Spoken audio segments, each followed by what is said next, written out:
We are live. I'm Nick Roush. That's Adam Luckett and Tyler Thompson, and we are here to rapidly react to the shocking news this morning that Mitch Barnhart is retiring after 24 years as the athletics director at the University of Kentucky.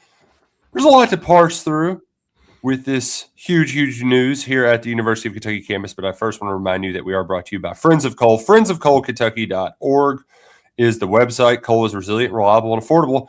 Learn more at friendsofcoalkentucky.org. Tyler, I feel like this is news that everybody kind of knew it was off on the horizon, but we weren't really sure if and when it would actually happen, because we've heard that before, right? Like, I think Mitch is getting ready to retire. I think Mitch is getting ready to retire. Now that it's finally happened, what was the first thing that came to mind for you? I mean, it feels like the end of an era in many ways. We'll talk more about Barnhart's legacy as we get going. But you're right. It feels like it's been hurry up and wait for this for a while, to the point he was even asked about this months ago, because when there was initially speculation that he was going to retire. So we kind of already have, like, it feels like the wheels have been in motion for a while. And then Matt kind of teased some news on the board last night. Shout out KS Board, get on there and get the scoop first. But yeah, it's weird, man. It feels like we've had these big changes over the last 2 years. First, it was Mark Stoops. First it was John Calipari, then Mark Stoops. And now we're about to enter, for all of us, our first time covering UK without Mitch Barnhart on the sidelines. It's weird. It feels a little surreal. I'm excited to see what the official announcement reads like. Is this going to be a search for his replacement, his successor? Is that going to be internal? Are they going to open it up? I think there's a ton of questions about that. So that's where my mind is already going, but we still do need to look back on his 24-year tenure. I immediately thought of the press conference in 2022, because there have been some surreal moments covering the press conference where Mitch is standing with Stoops and they're scolding John Calipari. Basketball, football. Yes, that one, yeah. Because ultimately, those guys have been around for a very long time, and when the fights behind closed doors all of a sudden were out for everyone to see, that was, look, I don't know about you, but it felt like, all right, everybody's kind of, it's kind of time for everybody to say goodbye. Like that really started the unwinding for all three of them. Although I do tend to believe that in Mitch's case, the reason why he lasted the longest of the three was simply because of the House settlement, right? Like, he wanted to make sure that Kentucky's ducks were in a row before the major changes to college athletics. But I just went back to that argument, that feud, and it was crazy. It was wild, and it was a bad look that ultimately kind of showed that all of their times were ticking. Yeah, I mean, you want to rank surreal moments on the job. That one was up there. But to me, like, that was honestly like that was the end of the pre-NIL era, I think. Yeah. And now we're fully into the post-NIL era. New basketball coach, new football coach, going to have a new AD. You'd have to think a new president. Eli Capilouto is getting older, so that's probably not super far away. So just a lot of new. Mitch's legacy is really interesting. I think it depends on how you want to look at it, right? Mm-hmm. Like, I think you can look at it in, like, what he inherited. They took a lot of steps forward. They accomplished a lot of things. They made Kentucky more than just the men's basketball school, which is what it was when he took the job. Baseball, College World Series, softball's been to the College World Series, volleyball's won a national championship.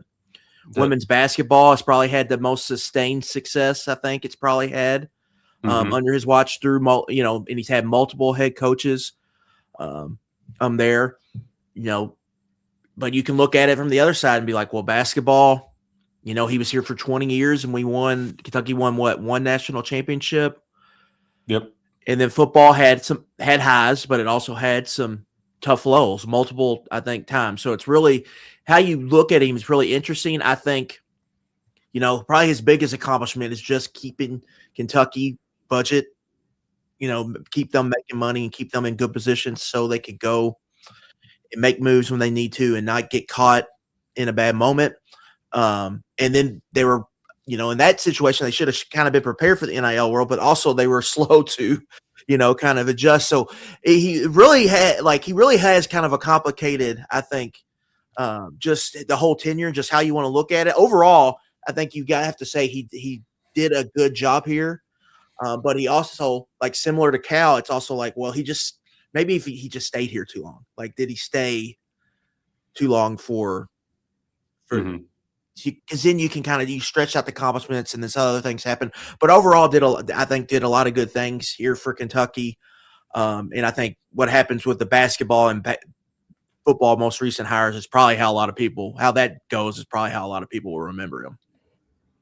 The thing about an athletic director, unless you're Tom Jurich and you have everybody just talking like a parrot, like every athletic director still to this day, which is just, it's remarkable. It's remarkable. Look what he built. It's like, is he the only first athletic director to build a stadium? No. I digress. But like ADs generally, like they take a lot of heat, Tyler.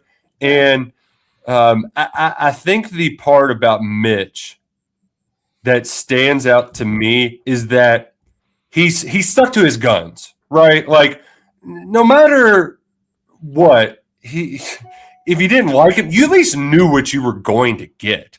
And sometimes that was bad. I mean, how long were we banging that drum to get beer in the stadiums, right? Like that was annoying. But you know what? Like he stuck to that's who he was. That's what you should expect. And a lot of that led to his success. I mean, you talk about fiscally, like Kentucky was giving money back to the university. The athletics department was giving money back instead of borrowing it like a lot of other schools did. And the reason why I bring it up is because like a lot of his hires, it took some time for the cake to bake. Right. Mingione had the big year, but then they went 4 years without an NCAA tournament appearance. Like it looked bad, and then all of a sudden win a regional, win the SEC, go to the College World Series. It's my dad's best friend. He still recalls a story about writing a letter to Mitch back in probably 04-05 about like this was the peak of Ditch, Mitch, and Rich. I remember the bumper stickers. Yep. And also the Commonwealth Stadium, people were handing out. I mean, Rich Brooks they weren't winning anything. Things were looking bad. And he like wrote a letter to Mitch, like a very personable, like, I can't believe you chose this old guy, has been from Oregon. I'm sure he worded it a little bit nicer, but like Mitch wrote him back and said, hey, be patient. I'm confident this is the right man for the job. It worked out. And then old Pete wrote him back and said, he like apologized, like, hey, sorry, I was, so short with you. And Mitch responded, was like, hey, we're all fans. We want what's best for the school. And so like that, I think that just a little anecdote, I think just speaks to Mitch's personality. And also that like he called himself a risk taker when he hired Will Stein. And we don't think of him as one, but like it was kind of risky to keep Brooks around for year 4. Same thing with Stoops. Like people were out for Stoops' head in the middle of that 2016 season. And then Kentucky went on the greatest 4-year run we've ever seen here. So they didn't always make people happy, but I think ultimately he stuck to his principles. You knew what you were going to get, and oftentimes it delivered results. Yeah, I think if there's a word to describe Mitch, it would be steady, maybe to the point of stubbornness. But you're right. You could see it both ways. His steadiness paid off, his patience with Mingione, with other coaches, but maybe sometimes he went a little too long in waiting and things like beer in the stadium and alcohol sales. I think what's most interesting about Mitch is he's had that identity for the past 24 years, but really in the past 3, he's kind of, you said risk taker. He kind of has become one, which is weird. Like the Will Stein hire, and then, transitioning UK athletics to the Champions Blue holding company. I think it was really important for him. You kind of talked about it earlier, to shepherd UK through the transition with the rev share and NIL. I think he would have probably retired maybe a little earlier had that all not happened. Yeah. I think there were two big things that kind of happened during the last 5 years. One was COVID. I've talked to so many people at UK who just have undying like love and faithfulness to him because he made sure nobody lost their job. Right. You know, that was a big, big deal. I mean, that was a really trying time for college athletics. And he did everything he could to make sure that nobody in that department lost their job. So you really have to commend him for that. And then the rev share stuff. I mean, this is like everything that screams anti-Mitch Barnhart, you know, but he did it. He got UK to the Champions Blue LLC. That'll help them kind of be more flexible and generate more revenue, which they desperately need to stay competitive. But it's interesting to see how this very steady Eddie has evolved and in the last like chapter of his tenure become a bit of a risk taker. But I mean, we can't talk about his legacy without as much good as he has done. And he has built secondary sports and women's sports into competitors and renovated Memorial Coliseum. All of that stuff is great, but you have to mention some of the bad stuff too. I mean, there was the swimming and diving scandal, a couple of years ago. You have to mention that. But I think overall it's a positive, and I think Mitch Barnhart can be proud of what he leaves behind. I think the biggest gripe that folks have had with him recently is just the long-term contracts. That too. Do you need to have a 15-year extension with JMI?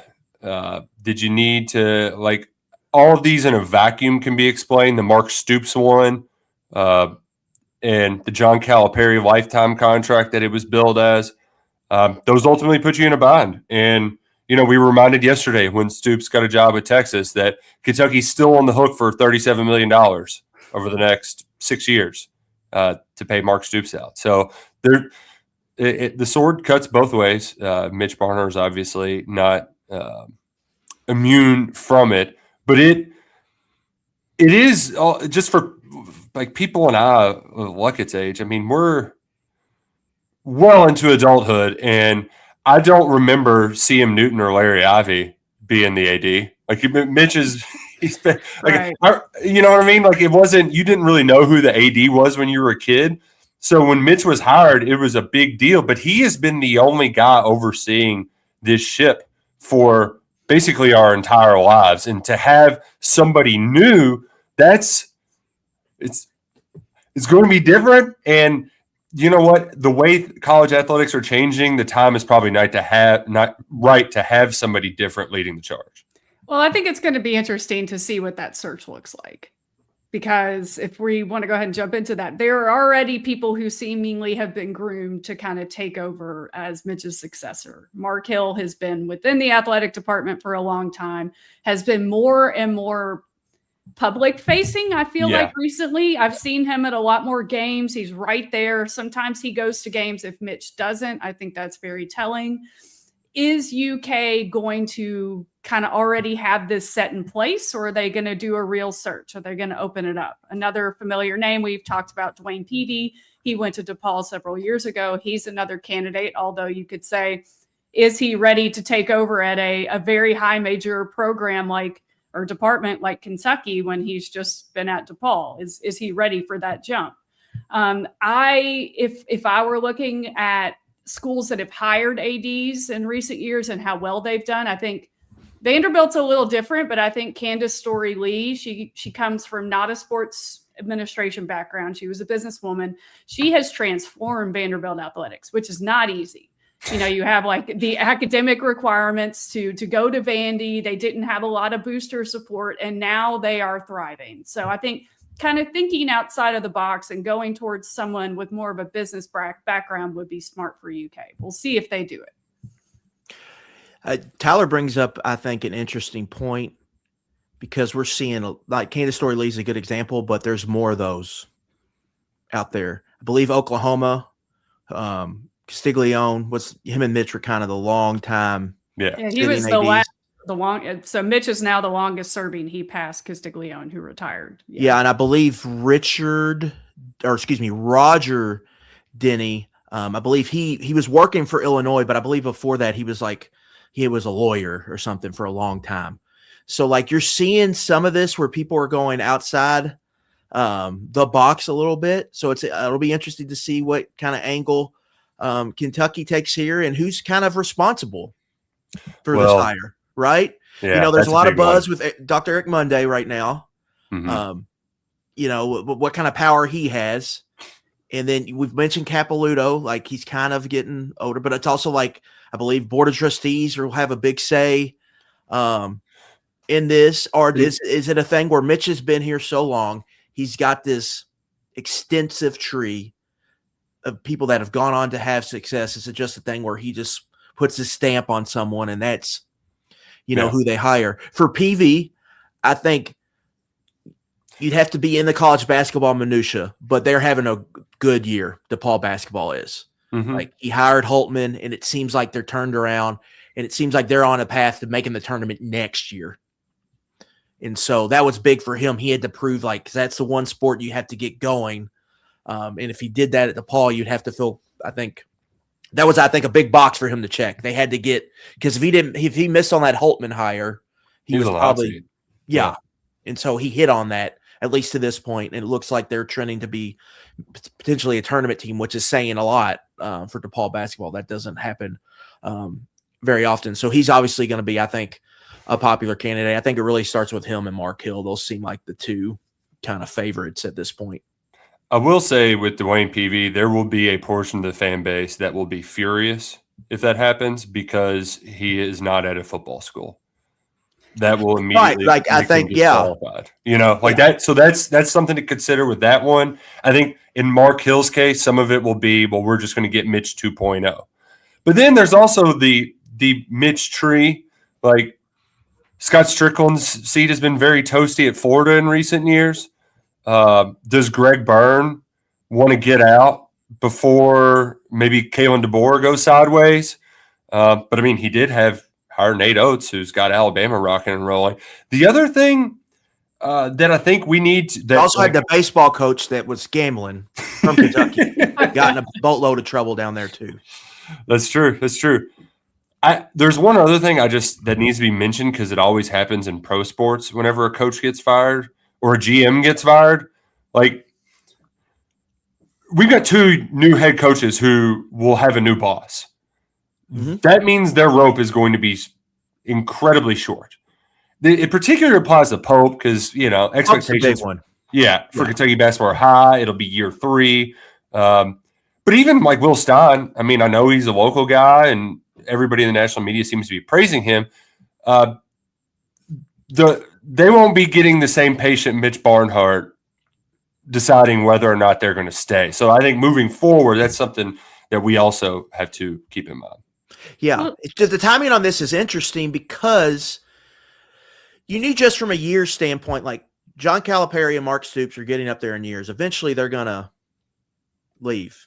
Mm-hmm. So, like, if you were Mitch, wouldn't you want to, like, I think in theory, everyone would just be like, get the AD in first before those happen. Yes. And kind of the opposite happened, right? Right. two longtime coaches leave, and then Mitch has to hire, the two front-facing coaches of his department. And then fresh into their tenure and with a basketball coach at Kentucky entering kind of what's going to be feel like and talked about like a make or break year potentially next year, unless something crazy happens in the tournament. It's going to feel like it's going to be a make or break year. And that whoever this new administrator is going to have to step in and kind of handle all that. It's just kind of interesting how it played out. And that it puts a lot of, I think, pressure on that new AD could have to make some hard calls early in their tenure. I think it's also interesting to note that Eli Capilouto is getting up there. He might retire soon. Mitch has a clause in the contract, I don't know if we've mentioned it yet, that allows him to step down and become a special assistant to the UK president with 6 months notice. So even though he's retiring, how much is Mitch still going to be around? Like, is he going to choose to take that? And if he is still around as special assistant, how much of a voice is he going to have? Is he going to stay on the Champions Blue Board of Governors? Is he going to become a member of the Board of Trustees? Like, are we really done with Mitch Barnhart? And how does that impact what happens next? I think it's going to be really interesting to see all of that. I really hope Kentucky does take a forward-thinking approach with this and kind of go after college sports like it's a business, because it is a business now. I mean, well, the wild part is, Tyler, is for eons, this person's job was just to hire coaches. And for a lot of, I mean, how many SEC athletic directors, it was just the football coach, or the football coach steps down to become the AD. Like, now this is a whole business world. I mean, John Cohen is he's at Auburn right now. He's like one of the rare examples where a coach ends up stepping into it. That baseball coach at South Carolina did it for a little bit as well. But like, he just retired, Ray Tanner. Yeah, this is a whole new job. Like, Stoops talked about his job description changing. Like, this job description has changed quite a bit. And not only are you going to have to, be the guy who hires coaches and balances the budget, but you're also a politician of sorts with all of the changes in college athletics and rev share and politicians. Well, and JMI. I mean, a lot of people in the chat are bringing up JMI. We are, like it or not, UK is linked to JMI for the next 15 years. Yeah, right. With a very, very heavy link. So what role are they going to play in this? Right. Yeah. What role does the AD play in kind of maybe, just, I guess, handling that relationship and maybe tinkering things that they feel like maybe need to be tinkered a little bit. Another thing I want to point out, if we do have a real search here, in football and basketball searches, it's not real common anymore for a power conference coach to leave for another power conference job. We're seeing less and less of that as we move forward. That is not how the AD things work. TCU AD left to become the South Carolina AD. Ross Bjork left A&M, guy who tried to hire Stoops, went to Ohio State. Trev Alberts, who played at Nebraska, was Nebraska's AD for like 16 months, left to go to Texas A&M. Former All-American football player there. Yeah, so you see, like, it's very real that I think Kentucky could go, if there's like a Big 12 AD that they like that fits their, requisites, I think they could go and flip them if they wanted to. Now, will they want to do that?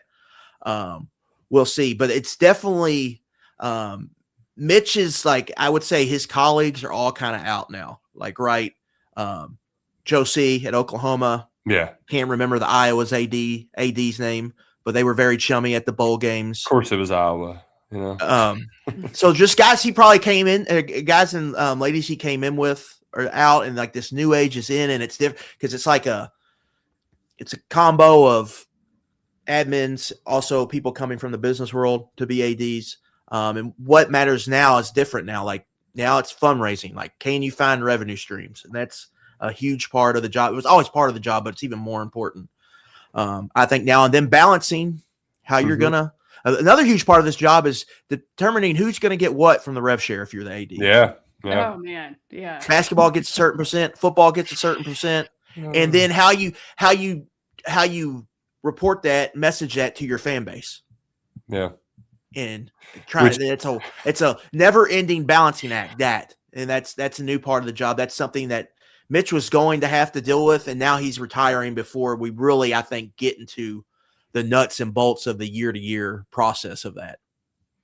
We need to get out of here, but quickly before we go, funny moments, memories, photos that come to mind. Tyler, do you got any? Oh my God, the photos. I love Mitch Barnhart. I think he did a good job at Kentucky, but he has some of the goofiest facial expressions ever. But if you think about it, you kind of were talking about this a little bit earlier. He was very public as an AD. If you were watching a Kentucky basketball game, 9 times out of 10, you see Mitch behind the bench, kind of over in that little corner where he would pace. He was always on the sidelines of a Kentucky football game. You see his face a lot. I mean, look through our photo gallery. I mean, we have 1 million of them that Dr. Mike has taken. I had an awkward Mitch encounter. It was at the Vanderbilt football game this past season. We're waiting at the catwalk for the team to come down, and I'm there taking pictures and whatever. And he walks right by me and Dylan Ballard, one of the photographers, and he's so nervous. Like, that's another thing about Mitch. He's very, very competitive. He wants Kentucky to win these games to the point that he works himself into a frenzy by game time.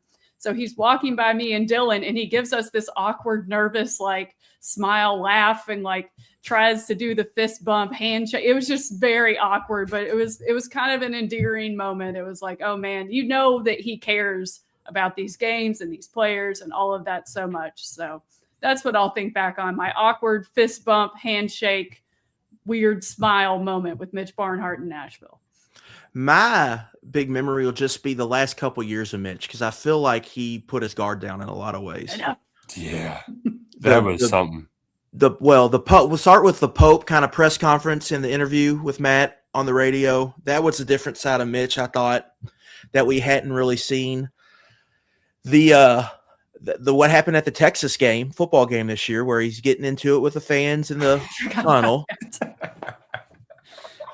Then like all the way back to the 2022 press conference, because he went out Cal, but he also went at like Hunter Yurachek and some other it was mainly Hunter Yurachek at Arkansas for taking shots. And just kind of said something regarding I'll remember this, so the yada yada. You don't remember who's been around, like something like that.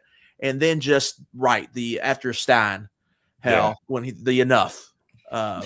kind of let his guard down in a lot of ways. It got pretty frisky here towards the end, I felt like. I love the still that people captured from his infamous BB and Tonight interview with Calipari, because there's just a random WWE wrestling belt behind him, which how did that get there? Who knows? That was about as I forget what, if he called it hogwash or how he described these people that say that we don't have a relationship. Like, that was something else. The one anecdote I always loved about Mitch, though, is that you could not wear red in the athletic department. Like you were very much chastised openly by Mitch Barnhart if you wore red.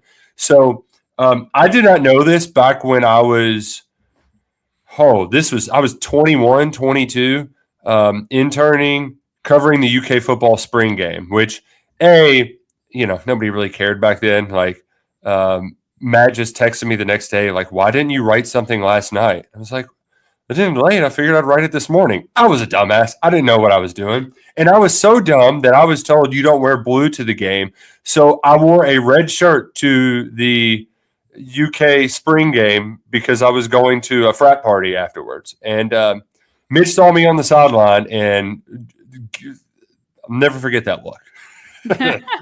Never forget that look. I mean, he took it seriously, man. He's a competitive dude. Yeah. As mild-mannered as he may seem when it's game time, he's just as into it as anybody. So, but after 24 years, he is expected to announce his retirement later this afternoon.